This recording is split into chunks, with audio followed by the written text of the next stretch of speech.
Hello lovely friends, thank you so much for being here today. We've got a bit of a swirly pink swipe going on today. But here's the colour palette today, really simple. And if you haven't already subscribed and you're watching my videos, I'd really appreciate it if you click the button and press the bells and you'll be notified of any upcoming videos. So we've got a pink base today, and I mix it up a little bit later by adding a bit of a split base around it. I wanted to experiment with purple and two types of pink and some red and a little bit of gold to highlight, and I got some lovely cells. So today I've changed the Floetrol that I'm using. I'm using my cell activator with Australian Floetrol today, and I'm using that in my white Amsterdam when I do a swipe. So first of all, I've laid down my pink base and my metallic pink on top of my purple with a bit of gold and a bit of a yummy Arteza red on top. I do love pink and red together, especially when it's divided by a gold or white, something like that, just to add a bit of interest. I had some gorgeous cells popping up as I use the Australian Floetrol with the Amsterdam white. Such a lovely cell activator. So I'm just having fun now layering the paints, just intuitively letting the paint drop onto the canvas. This part is just so therapeutic for me, and I get very excited as I add my swipe. Can you see straight away those cells popping up? Now what I do with the palette knife is I wipe any excess on the side of the canvas when I've got quite a lot left on my palette knife, because the paint that I'm going to put down shortly to surround this painting is going to be going over it, and it adds to a bit of interest if it comes through. So I'm just doing a second swipe now.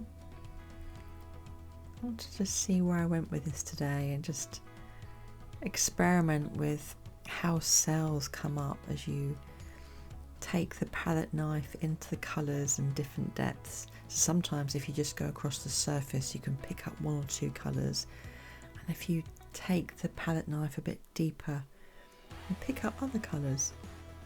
I just love that part of it. So I've got my final swipe and I'm now adding the base pink colour.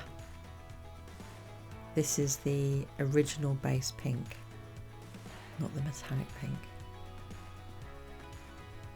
And now I'm using up the rest of my Deco Art Amethyst. It's my favourite purple, one of my favourite purples. I want to do a violet purple base soon. That's coming.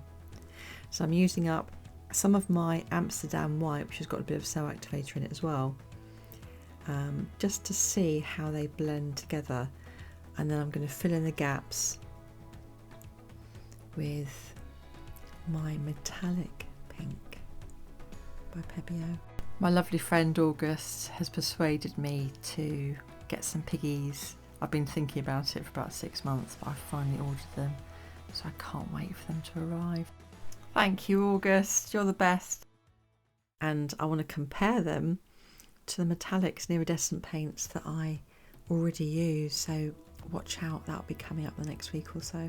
So can you see where I swiped earlier, those beautiful cells appearing? I'm not too keen on the ones on the bottom left hand side. Something's happened there with the white cell activator. I literally took it across the surface. I prefer peacock cells, so that for me isn't as attractive, but it's still interesting. It's an interesting mix. So I'm tilting the canvas really slowly and really mindfully at this stage, and I remember just getting into the zone and just loving the feel of the paint. It's really tempting to rush this part of it, but I'm just really looking at what I want to keep and what I'm happy to just let drip off the canvas.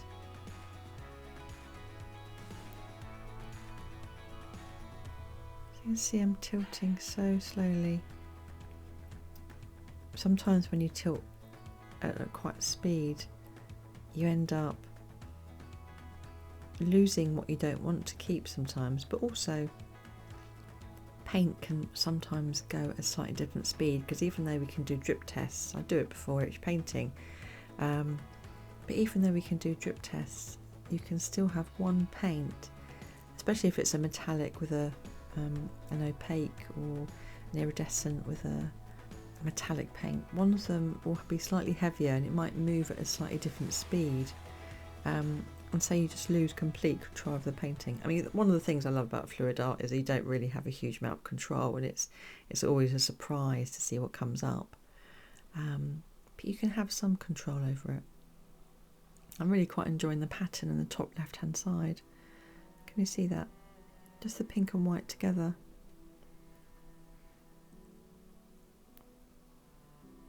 So just enjoy for a moment this gentle tilting, and I'll come back as I add the swirls with my palette knife.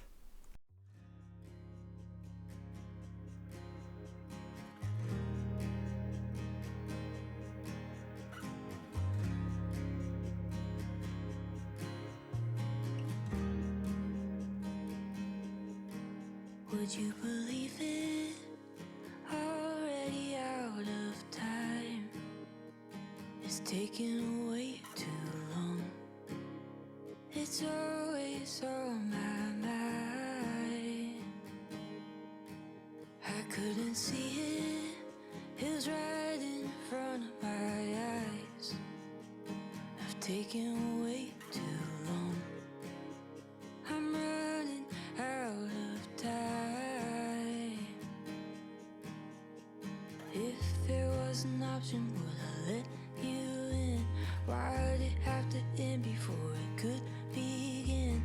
If there was a moment, would you admit? I wish that I could tell you. I wish that I could run into your arms, but no one ever tells you. Everything's enough till it gets hard. Oh, oh, oh,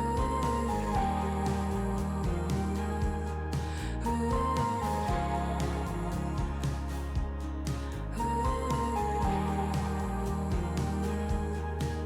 If there's a reason, it could be for the best.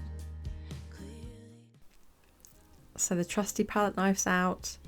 I saw some really natural parts of the paint that needed to swirl today, so I'm having fun adding them and just extending them outwards. It just feels like a lovely flow in different directions. What do you see in this painting today? Towards the end, I've put it onto a certain background just to show you how this pink can pop on a white background. I tried putting it on blue, red, green, all sorts of different backgrounds, and it's personal choice, but it depends on the main colour in the painting as to how it goes with your background, what it picks up in your room.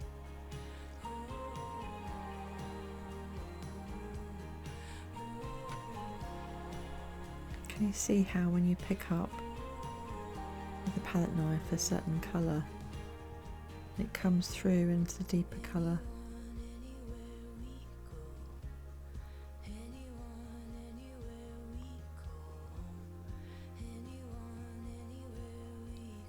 Can you see in the middle of the painting those peacock cells? I was showing a friend the other day and she said, I can see a seahorse. I can see the sort of the face of a seahorse. But I'm just enjoying the flow in this one today. And I love these type of abstract paintings where you can just see whatever you see. So I'd love to know what you're picking up on.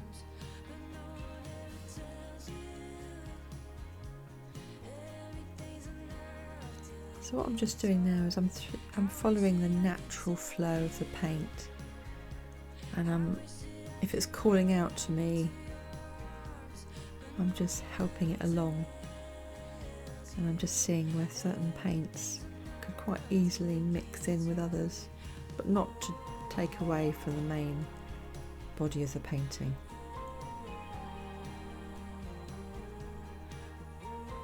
So I've really enjoyed doing this today, and you know, when you just finish a painting you have to add something to it, or sometimes you just want to leave it alone. This just felt like it needed something.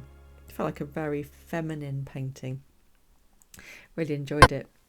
So as we finish our swirls, I'm just going to give you a bit of a close-up. This is the part of it that really popped for me.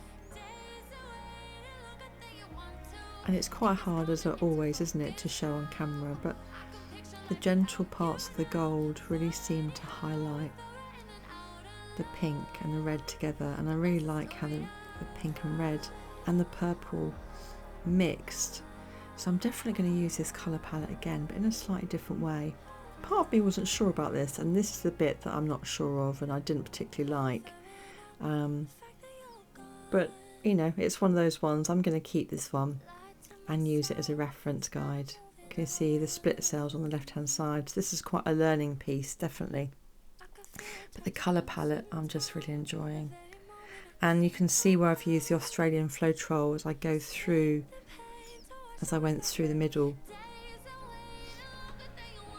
So I just want to say thank you so much for being here today. I appreciate you. I hope you're having a wonderful time creating, and I love seeing your creations. Thank you for being here, and I hope to see you again soon. Bye.